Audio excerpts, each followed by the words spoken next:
Breaking phenomenal. Buong sambayanan nakatutok ngayon sa Aldab o ang kakaibang love team ni na Alden Richards at ng reyna ng Dub Smash na si Maine Mendoza. Bakit nga kaya? Ano ang ibig sabihin nito tungkol sa mga manunood ng Philippine television? Ito ang istoryang binantayan ng ating kabrigadang si Nelson Canlas. Nelson, sa palagay mo, ano ang sikreto behind the success nitong Aldab? Sa aking pananaw, itong Aldab, kaya ito talagang grabing tangkilikin ng mga tao ay sinasalamin nito yung nangyayari sa maraming Pilipino. Kumbaga, nakaka-relate ang marami sa atin. Kaya, syempre, kung nakaka-relate ka, gusto mong malaman kung yung mangyayari sa kanila, yun yung nangyari sa'yo o nangyari sa kapitbahay mo. Maraming salamat, Nelson. Ang Aldab Love Team na tinutukan ngayon ng sambayanan, istoryang binantayan ng ating kabrigadang si Nelson Canlas.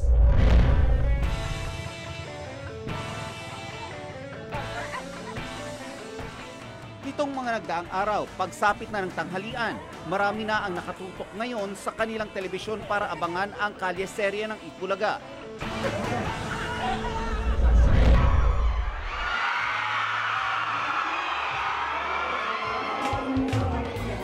Siyempre pa, pinakaabangan ang isa sa pinakasikat na tambalan ngayon, sina Alden at Yaya Dab o ang Aldab. Lagi ring hinihintay ng mga tao kung kailan ba talaga magkikita ang dalawa. Kaya naman noong Sabado, kinilig ang marami ng sa wakas, nagkita na rin ang dalawang nag-iibigan.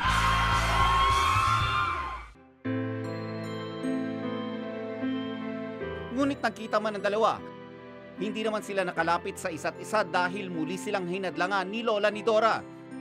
Para kay Lola ni Dora, hindi pa tamang panahon para magkita ang dalawa.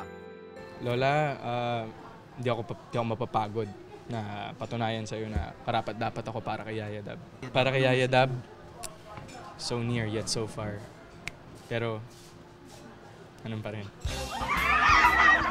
Ang Aldab fans naman, hilig at nalungkot din sa nangyari sa kanilang mga idolo. Parang naluha ng konti tas parang kinalabutan. Bitin, kasi hindi nga sila di ba may harang? Parang nainis yung mga tao sa ganun. Nakakainis si Lola. Pero okay naman, meron namang aral. Dahil sa dami ng sumubaybay sa kalye-serye noong Sabado, halos sumabog naman ang Twitter ng mag-trending worldwide ang Aldab Battle for a Cause at nagtala ng 5 million tweets noong araw na yun. Alam mo, hindi lang yun ang story ng kalye-serye. Hindi lang yung love angle na yun, hindi lang yung mga Romeo-Juliet-ish na angulo, kundi minsan nagagamit na nga ng mga pari sa misa nila yung mga binibitawan ni Lola ni Dora. Sabihin ko nga, si Lola ni Dora lang yung kontrabidang nagtuturo ng aral. So iba itong nasa atin eh.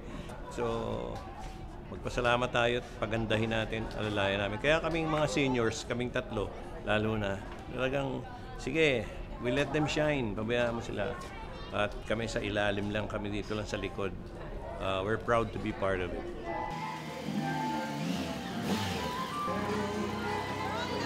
Simulan natin siguro sa kaisipan na unang-una kalye, serye, no?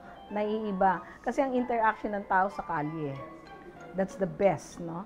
Tapos yung love angle niya, para bang bumabalik yung dating mga pamamaraan na nandun yung karakter ng isang lola, no? Nandun yung karakter ng lola na nagsasabi ng mga kondisyones. Wala na kasi yung mga millennial generation. Wala silang ganyan eh. Wala yung, ito ang yung gagawin, ito ang mga pagsubok. Kaya, parang lumalabas na before makuha mo ang gusto mo, paghirapan mo. Ang love story ng Aldab, against all odds na maituturing, patuloy pa rin silang mag-iibigan kahit pa dumating ang kahit anong hadlang.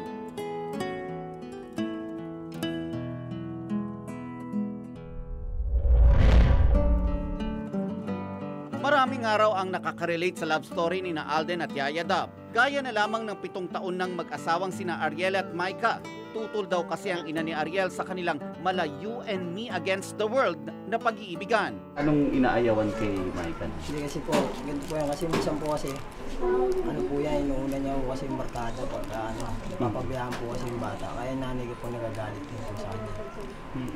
Eh saka minsan pagka maalis po yan, natin gabi na umuwi. Nagbubuntis po ako noon.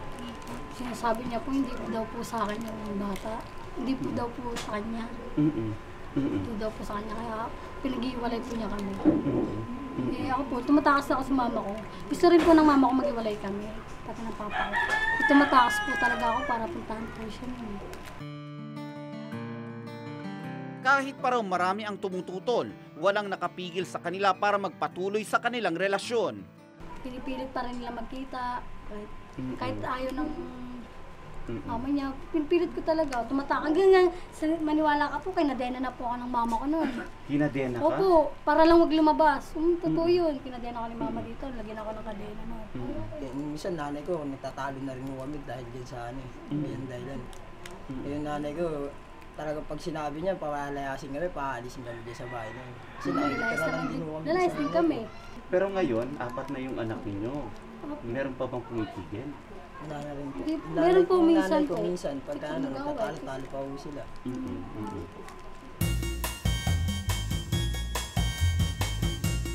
Ang itinuturing naman daw na lola ni Dora sa kanilang love story, ang 45-year-old na ina ni Ariel, si Aling Marivic. Siyempre mga bata pa sila, saka isa pa, may ugali nga siyang hindi ko nagugustuhan noon. Tambay din kasi siya noon dati. Pag nag-aaral, hindi rin inaano yung pag-aaral niya. Imbes mag-aaral, nagkakating na dyan, nakatambay. Siyempre nakikita ko rin. Gano'n na nga yung anak ko, hindi ko na nga kayang pag-aralin. Makapag-asawa pa rin yung anak ko ng gano'n. Wala na raw nagawa si Aling Marivic, lalo noong magbuntis si Micah sa edad na 16. Natanggap ko na rin. Isa na naman, sabi ko sa kanya, magbago naman siya. Kahit hindi na lang para sa amin para na lang sa mga anak niya Sa mga anak niya naman yun Aminado naman si Aling Marivic na hanggang ngayon ay nagtatalo pa rin sila ni Micah, lalo na pagdating sa kanyang mga apo. Kasi minsan talaga, siya, palasagot siya sa akin. Pag pinagsasabihan ko siya tungkol diyan sa mga anak niya, pinamasama niya, nagagalit siya sa akin. Siyempre ako nanay, lalo na pabaya siya sa mga anak niya. Siya, layas ng layas kung saan-saan siya pupunta. Yung mga anak niya, andyan nakahiga. Para naman kina Ariel at Micah, harangin man daw sila ng sibat o kahit pa ng dingding na plywood, wala na raw talagang makakapigil pa sa kanilang wagas na pagmamahalan. Ano bang nakita mo kay Micah kung bakit ipinaglaban mo yung pag-ibig niyo? Hindi. Sa po kasi, parang mahal ko siya Hindi ko po talaga maano talagang tadhana namin Sana nagkaroon na kami ng anak talaga Tadhana talaga. Sa wala ko kami magagawa Kahit anong gawin ng magulang namin. Iba yung nararamdaman ninyo. Hindi ko talaga kami makakabigalay. Micah, ikaw? Gusto ko rin po siya kasi maano po siya. Hindi niya, pinagtatanggol niya po ako kahit patang sa magulang niya. Nangangatwiran po siya ng maayos mama niya.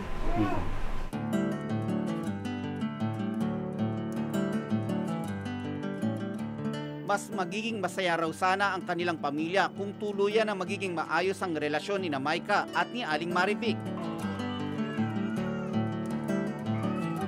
Hindi pa rin naman po ako nawawalan ng sa kanya na magbabago pa rin siya. Kasi maliliit pa ang anak niya, sana magbago yun. Sabi nga nila, love conquers all. Kung tunay ka nagmamahal, kailangang handa kang ipaglaban ang iyong pag-ibig. Dahil ang pagmamahal, higit lalo ng pag-aasawa, ay ibinibigay sa taong karapat-dapat sa tamang panahon.